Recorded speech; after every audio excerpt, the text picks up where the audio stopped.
يعني ايه يكون ليك هدف وانت اصلا هتموت؟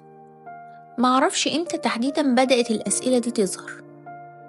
يمكن ليلة من الليالي الطويلة اللي بيعدي فيها العمر في هدوء خانق، من غير صوت غير صوت النفس وهو طالع نازل، كأنه بيعد الدقايق الأخيرة.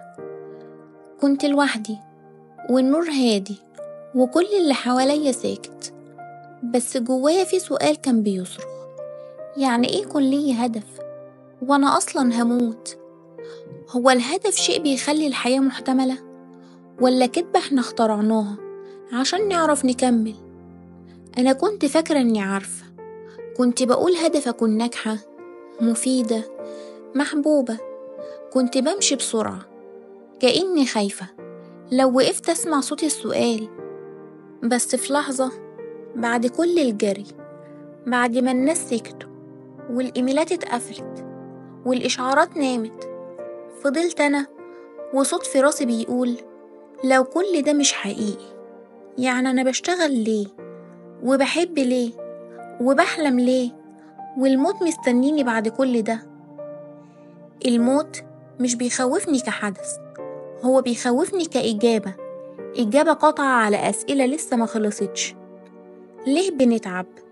ليه بنتعلق؟ ليه بنحارب عشان نفضل قاعدين على مسرح هينهار؟ ليه بندور على المعنى في عالم زائل؟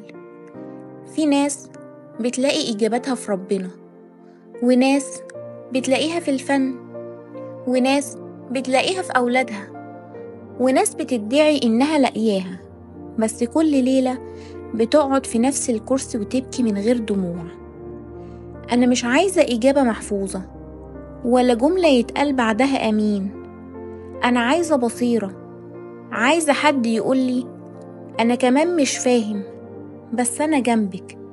ساعات بفكر يمكن الهدف مش حاجة، يمكن هو إحساس، لحظة بتعدي وتحسسك إنك كنت موجود، ضحكة، حضن، كلمة خدت من قلبك وراحت لقلب حد تاني.